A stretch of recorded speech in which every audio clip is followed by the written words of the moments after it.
Bon les Ray, bonjour à tous, aujourd'hui on se retrouve pour une nouvelle vidéo tips. Aujourd'hui ça sera sur le leg drive. Je vais commencer tout simplement par entre guillemets expliciter l'intérêt du leg drive. Donc le but premier ça va être déjà d'avoir un pied au sol qui est stable et qui est ferme, histoire de vraiment pouvoir stabiliser sa position sur le banc, d'avoir les deux épaules sur le banc, de se sentir en confiance et stable. Parce qu'évidemment la stabilité c'est toujours l'ami de la performance. Plus vous allez être stable sur un mouvement et plus vous allez pouvoir exprimer de force et donc plus forcément vous allez pouvoir soulever de poids. Donc voilà l'intérêt numéro 1. L'intérêt numéro 2 du leg drive, ça va être simplement d'avoir un transfert de force du coup des jambes vers le haut du corps. Donc pourquoi? Tout simplement parce que si vous utilisez vos jambes pour donner une impulsion vers l'arrière, vous allez pouvoir transférer cette énergie d'une manière à ce que ça vous aide sur votre poussée. Un peu comme avec le bracing sur le squat ou sur le soulevé de terre, le fait de rigidifier votre abdomen, ça vous permet de transférer les forces entre l'un et l'autre. Et vu que la barre est au niveau des bras et que les pieds sont au sol, ils peuvent produire de la force via le sol et le transférer jusqu'aux épaules.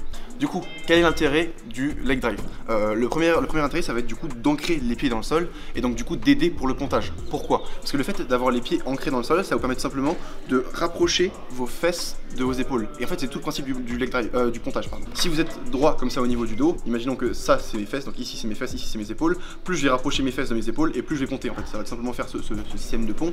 Et donc voilà à quoi sert le leg drive, d'avoir un appui au sol pour pouvoir vous stabiliser sur le banc et du coup rapprocher vos fesses de vos épaules. Si vous avez les pieds qui sont inactifs, vous n'allez pas pouvoir du coup produire cette force qui va vous permettre de rapprocher vos fesses de vos hanches et du coup d'ancrer vos épaules dans le banc pour être stable. Alors que à contrario, si vous avez les pieds actifs et que vous produisez de la force, ça va vous aider du coup à les pousser vers l'arrière et du coup à rapprocher vos fesses de vos épaules, ce qui va vous faire ponter et en plus vous stabiliser et donc réduire votre amplitude au bench. Il y a deux principes de base au niveau du leg drive. En gros, vous allez avoir deux choix de position qui vont influencer sur ce que vous recherchez avec votre leg drive. C'est-à-dire que plus vous allez avoir vos pieds loin de vos hanches et du coup vers l'avant du banc, et plus vous allez chercher à faire un gros leg drive et du coup à avoir moins de pontage. Et à l'inverse, plus vous allez mettre vos pieds en dessous du banc et beaucoup proche de vos hanches, et plus vous allez pouvoir chercher à avoir un gros pontage mais moins de leg drive. Donc voilà en gros la règle de base du leg drive. Pour les gens qui se posent la question, mais qu'est-ce qui est le plus rentable, avoir un plus gros leg drive ou avoir moins d'amplitude? Et bien en fait c'est simple. Si vous allez gagner 5 cm d'amplitude sur une technique où vous avez 40 cm d'amplitude, dans ce cas vous allez gagner 5 cm de 40, ça fait 100 divisé par 8, laissez-moi penser 12, un truc comme ça environ, ça fait environ 12% de votre amplitude, donc du coup c'est pas forcément rentable. Maintenant si vous avez 20 cm d'amplitude et que vous gagnez 5 cm dessus, là vous allez gagner 25% de votre amplitude. Dans ce cas, le trade est beaucoup plus rentable. Donc voilà, pensez-y comme ça. Globalement, si vous n'avez pas une grosse amplitude et que le fait de mettre vos pieds plus en arrière vous permet de ponter un peu plus et de gagner un peu d'amplitude, et bien cette amplitude va être beaucoup plus rentable si de base vous n'avez pas une grande amplitude. Maintenant, si vous avez une plus grande amplitude et que du coup vous cherchez à optimiser l'amplitude et que vous sacrifiez du leg drive pour gagner de l'amplitude, ça sera sûrement moins rentable. Pour les gens qui sont pas très grands, voilà, je suis pénalisé malheureusement, il y a une astuce assez utile au niveau du leg drive, un truc qui peut vraiment vous aider à stabiliser votre position et à encore plus augmenter votre montage, mais surtout à augmenter votre rigidité. Ça va être de serrer le banc avec vos genoux. Donc c'est pour ça que je dis qu'il faut pas être très grand, parce que du coup il faut que quand vous vous placez sur le banc, vos genoux ne soient pas en dehors du banc. Et donc pour les gens qui font en général plus d'1m80 dans les zolas, ça commence à être compliqué. En dessous c'est vraiment possible, et donc du coup ça peut être vraiment une technique efficiente. Comme vous l'avez vu, le fait de serrer le banc avec ses genoux, ça permet vraiment de stabiliser la position et du coup de garder cette position de pontage, même si on a du mal à continuer à créer de la tension en certaines parties du mouvement.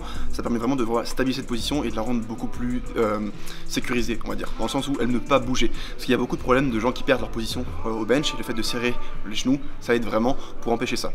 Aussi, comme vous l'avez vu, pour moi, du coup comme je suis grand, je vous l'ai dit, je suis obligé de mettre ma tête en dehors du banc pour pouvoir serrer le banc. Et donc voilà pourquoi est-ce que c'est pas possible pour les gens qui sont trop grands, parce que vous allez juste vous passer trop près du banc. Donc en dehors de moi qui fait quasiment 1m90, où j'aurais carrément ma tête en dehors du banc, il y a des gens pour qui, si vous le faites, vous allez juste vous rapprocher trop du banc, et donc du coup vous n'allez pas pouvoir déraquer la barre parce que vous allez être en dessous directement des sécurités, et donc du coup vous ne pourrez pas avoir votre trajectoire normale de pousser vers l'arrière, vu que le banc va vous désavantager par rapport à ça. Donc faites attention, même si vous pensez que c'est faisable, parfois ça peut vous mettre dans une position qui est vraiment pas bonne, et du coup ça vous empêcher de pousser vers l'arrière parce que vous allez voir que le banc est là, et donc inconsciemment vous allez rester en avant et pousser vers l'avant, alors que la trajectoire idéale est évidemment pousser vers l'arrière. Donc faites attention à ça et ne vous faites pas avoir avec cette cue. Du coup le dernier tip que je vais vous donner, ça va être directement au niveau du leg drive, c'est-à-dire comment est-ce qu'il faut leg drive, ce à quoi vous devez penser, etc. Donc c'est très simple. Pensez dans un premier temps à toujours leg drive via le talon, pas via la pointe du pied. Ça vous permettra d'avoir un appui beaucoup plus ferme si vous poussez avec l'arrière du pied plutôt que l'avant, et en plus ça vous empêchera de glisser, en tout cas vous glisserez moins quand vous poussez. Et évidemment le but à faire, le truc à visualiser, c'est de pousser vers l'arrière, comme si vous voulez vous faire glisser sur le banc vers l'arrière. Et donc du coup ce que vous devez faire, c'est penser à faire un leg extension. Donc globalement vous placez votre pied dans le sol et vous pensez vraiment comme si vous voulez faire un leg extension et vous poussez vers l'arrière et pas vers le haut.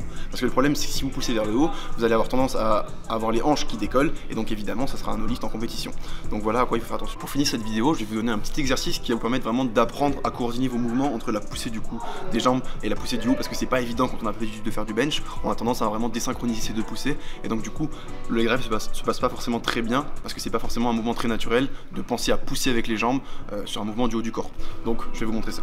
Le but de cet exercice, comme vous l'aurez vu, c'est vraiment de coordonner la poussée de vos jambes avec la poussée de vos mains, et donc le but c'est en fait d'initier la poussée avec les jambes et de donner un petit coup avec les bras. Le but c'est vraiment pas de pousser comme un développé couché classique, mais juste de, quand vous sentez que cette impulsion qui vient des jambes arrive au niveau des pecs, à ce moment là vous donnez ce petit à-coup pour faire partir la barre vers l'arrière. Et c'est vraiment ça le but principal, c'est de commencer à initier cette trajectoire vers l'arrière et du coup ouvrir les coudes, et pour pouvoir avoir les coudes le plus tôt et le plus rapidement possible ouverts pour avoir une trajectoire aussi linéaire que possible une fois qu'elle est partie vers l'arrière. Donc voilà les boys, j'ai fini cette vidéo. Maintenant vous masterez forcément le leg drive, donc je vais voir plein de bench avec des leg drive au taquet, le banc se soulève carrément et vous ne pouvez plus avoir de problème avec ça, c'est impossible.